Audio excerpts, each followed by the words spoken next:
Movie के start में हम बेसबॉल मैच को देखते हैं जिसमें एक फिनी नाम का लड़का बॉलिंग कर रहा होता है और उसके ऑपोजिट होता है ब्रूस यामाडा जो कि बैटिंग कर रहा था और ब्रूस की ऑलरेडी 2 स्ट्राइक हो चुकी होती है। और जब फिनी थर्ड बॉल डालता है तो ब्रूस एक होम रन मार देता है जिसके बाद उसकी टीम जीत जाती है। और यहाँ पर फिनी थोड़ा उदास होता है लेकिन ब्रूस उसकी तारीफ करता है उसके अच्छे गेम प्ले के लिए। इधर मैच के बाद जब ब्रूस अपने घर जा रहा होता है तभी रास्ते में उसे एक ब्लैक वैन दिखती है और बाद में पता चलता है कि ब्रूस किडनैप हो चुका है और हमें कुछ किडनैप हुए बच्चों के पोस्टर भी दिखाए जाते हैं। नेक्स्ट सीन में हम फिनी को देखते हैं जो कि अपनी बहन ग्वेन के साथ स्कूल जा रहा होता है। तभी फिनी देखता है कि उसका फ्रेंड रॉबिन किसी मूस नाम के लड़के से फाइट कर रहा है और वो मूस को इतना ज्यादा मारता है कि मूस को ब्लीडिंग होना स्टार्ट हो जाती है। लेकिन फिनी फाइट को इग्नोर करके स्कूल की तरफ निकल जाता है क्योंकि उसको किसी से लड़ना पसंद नहीं। इधर फिनी जब स्कूल में होता है तभी कुछ लड़के तंग करने लगते हैं। अब उनसे बचने के लिए वो टॉयलेट में आकर बैठ जाता है लेकिन वो लड़के वहाँ पर भी आ जाते हैं और वो फिनी को बाहर आने के लिए कहते हैं। तभी वहाँ पर रॉबिन आ जाता है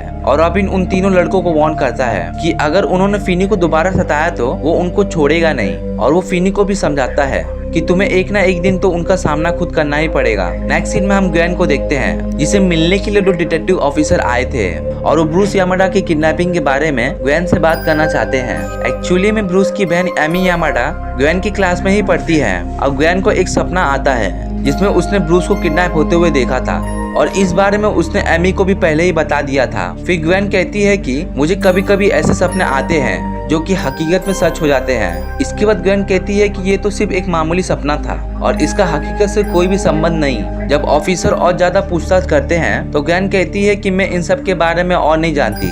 उसके बाद वो अपने भाई फैनी के साथ स्कूल से वापस आ जाती है। जब अगले ही दिन फैनी की आंख खुलती है तो वो देखती है कि उसके डैड ग्वेन को काफी ज्यादा मार रहे हैं क्योंकि उनके ऑफिस में भी वही डिटेक्टिव ऑफिसर आए थे और वो ग्वेन से जानना चाहते हैं कि उसका इस केस से क्या रिलेशन है।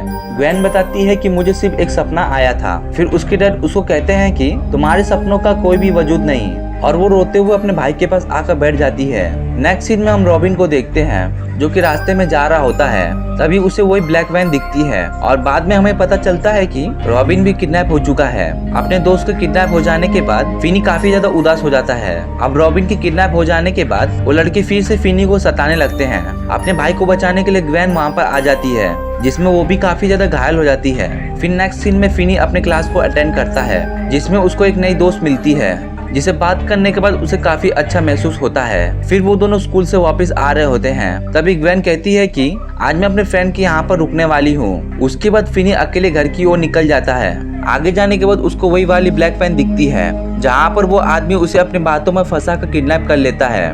वो किडनैपर फिनी को एक बेसमेंट में रखता है और थोड़ी देर के बाद वो डोर लॉक करके वहाँ से चला जाता है। उस किडनैपर के जाने के बाद फिनी पूरे रूम को एक्सप्लोर करने लगता है जहाँ पर उसे छोटा सा कमबोर्ड दिया होता है। तभी फिनी की नजर एक ब्लैक फोन पर जाती है जो कि खराब होता है और उसकी वायर डिस्कनेक्ट होती है। जब ग्वेन को अपने भाई की किडनैप के बारे में पता चलता है तो काफी ज्यादा उदास हो जाती है। वो गॉड से प्रेयर करती है कि उसका भाई जल्दी से वापस मिल जाए। इधर ये ब्लैक फोन रिंग होने लगता है जिससे फिनी की आंख खुल जाती है और वो जैसे ही उसको पिक करता है उसे कोई आवाज नहीं आती। तभी वहाँ पर किडनैपर आ जाता है और वो किडनैपर फिनी को बताता है कि ये फोन खराब है। पर फिनी किडनैपर को कहता है कि प्लीज मुझे यहाँ से जाने दो नहीं तो मैं चिल्लाऊंगा। जिस पर किडनैपर कहता है कि तुम यहाँ पर कितना ही चिल्ला लो तुम्हारी आवाज बाहर नहीं जाने वाली क्योंकि ये पूरा रूम साउंड प्रूफ है। फिर उस किडनैपर के जाने के बाद फिनी काफी जोरों से चिल्लाता है लेकिन उसकी आवाज बाहर नहीं जाती। तभी फिनी की नजर एक जाली पर जाती है जो कि उसकी हाइट से काफी ज्यादा ऊंची थी इसलिए फिनी उदास होकर बैठ जाता है। कुछ देर बाद फिनी के पास एक फोन आता है और फिनी जैसे ही उस फोन को उठाता है तो उससे बात करता है। फिनी उसकी आवाज पहचान लेता है। वो ब्रूस यामाडा था जो कुछ टाइम पहले किडनैप हुआ था। ब्रूस फिनी को कहता है कि पैसेज के पास एक टाइल है जिसके नीचे जमीन कच्ची है और तुम उसे खोदना स्टार्ट करो। नेक्स्ट सीन में हम ब्रूस के बचपन को देखते हैं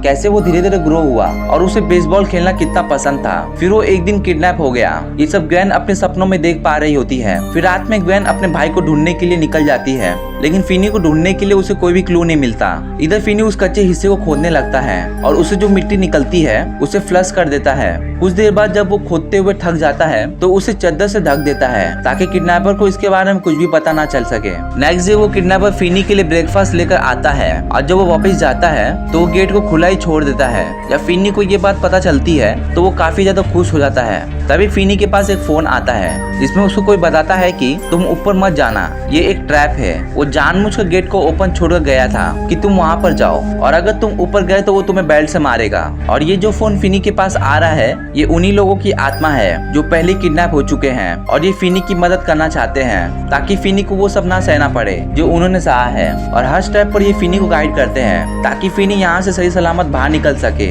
इधर ये किडनैपर फिनी का ही इंतजार कर रहा होता है, लेकिन फिनी ऐसी गलती नहीं करता। वो ब्रेकफास्ट करने लगता है। उसके बाद फिनी के पास एक और फोन आता है जिसमें फिनी को कोई बताता है कि दीवार के पास एक वायर है, उसे निकाल कर तुम उस जाली से बांध दो ताकि तुम वहाँ से बाहर निकल सको। जब फिनी वायर की मदद से उस जाली से बाहर निकलने लगता है, वजन की वजह से वो जाली नीचे गिर जाती है, जिसके बाद ये रास्ता भी फिनी के लिए बंद हो जाता है। नेक्स्ट सीन में हम इन डिटेक्टिव ऑफिसर को देखते हैं जो कि किडनैपिंग के लोकेशन के आसपास के घरों में पूछताछ कर रहे होते हैं। ऐसे ही एक घर में जाते हैं जहाँ पर इनको एक मैक्स नाम का बंदा मिलता है, और ये ऑफिसर फिनी और बाकी किडनैप हुए बच्चों के बारे में मैक्स से पूछता है। मैक्स कहता है कि मुझे ये सब के बारे में कुछ नहीं पता, और मैं तो यहाँ पर अपने भाई के घर में रहता हूँ। एक्चुअली में जो मैक्स है वो उस किडनैपर का ही भाई है, लेकिन मैक्स को अपने भाई की किडनैपिंग के बारे में कुछ भी नहीं पता।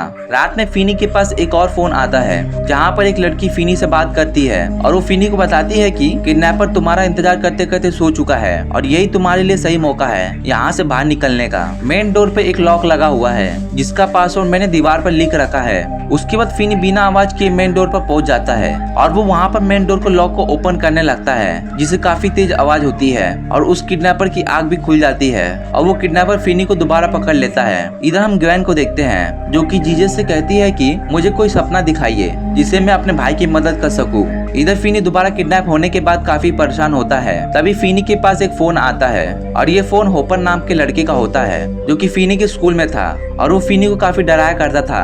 हॉपर फिनी को कहता है कि तुम कमबोर्ड के पास दीवार को तोड़ना, जिसके बाद तुम्हें एक पैनल मिलेगा। उस पैनल को खोलने के बाद तुम किडनैपर के फ्रिज में पहुंच जाओगे। इसके बाद हम ग्वेन को देखते हैं जिसको अपने सपने में हॉपर दिखता है, और हॉपर उसे घर के बाहर ले जाता है। ग्वेन इस घर को पूरी अच्छी तरह से ऑब्जर्व कर लेती है, जिसके बाद उसकी आंख खुल जाती है। इधर हम फिनी को देखते हैं जो कि कमबोर्ड के पास जो दीवार होती है उसे तोड़ने लगता है। उसके बाद उसे पैनल भी मिल जाता है। पैनल को खोलने के बाद वो फ्रिज में पहुंच जाता है, लेकिन अनफॉर्चुनेटली वो फ्रिज बाहर से बंद होता है। अब ये रास्ता भी बंद होने के बाद फिनी अपनी हिम्मत तोड़ने लगता है। उसे लगता है कि वो यहाँ से बाहर नहीं निकल पाएगा। तभी उसके पास एक और फोन आता है, और ये फोन उसके दोस्त रॉबिन का होता है। रॉबिन फिनी को मोटिवेट करता है और उसको कहता है कि तुम यहाँ से जरूर बाहर निकलोगे। उसके बाद रॉबिन कहता है कि तुम फोन की रिसीवर में मिट्टी भरना जिससे वो भारी हो जाएगा, और उसे अटैक करना। अब किडनैपर पे अटैक करने के लिए रॉबिन फिनी से प्रैक्टिस करवाता है। उसके बाद रॉबिन फिनी को कहता है कि ये लास्ट कॉल है, इसके बाद तुम्हें कोई और कॉल नहीं आने वाली। इसके बाद रॉबिन के कहने पर फिनी रिसीवर में मिट्टी भरने लगता है ताकि वो भारी हो जाए और वो उस पर अटैक कर सके। नेक्स्ट सीन में हम ग्वेन को देखते हैं जो कि उसी घर को ढूंढ रही होती है जो कि इसके सपने में आया था। तभी उसे कुछ आत्मा दिखती है। उसके बाद वो उसी घर के बाहर पहुंच जाती है जो कि उसको अपने सपने में दिखा था। घर आने के बाद ग्वेन उन्हीं ऑफिसर को फोन मिलाती है। उसके बाद वो ऑफिसर भी उस घर की ओर निकलने लगते हैं। इधर मैक्स को अपने भाई पर शक होता है और उसे एक बेसमेंट दिखता है, और उसमें जैसे ही वो नीचे जाता है वो फिनी को देखता है, जिसे देखकर वो चौंक जाता है। फिनी उसे हेल्प मांगता है। मैक्स कहता है कि मैं तुम्हारी मदद जरूर करूंगा। तभी हम देखते हैं कि उसका भाई वहाँ पर आ जाता है और उसको मार देता है। इतने में ऑफिसर उस घर के बाहर आ जाता है, और ये ऑफिसर उस घर की पूरी तरह से छानबीन करना स्टार्ट कर देते हैं। इधर ही किडनैपर भी फिनी पर अटैक करने की कोशिश करता है, लेकिन फिनी ने इस बार पूरी प्लानिंग बना रखी थी, और फिनी उस किडनैपर को उस गड्ढे में गिरा देता है, जिसके बाद वो रिसीवर की वायर से उसका गला दबा देता है, जिससे उस किडनैपर की वहीं पर मौत हो जाती है।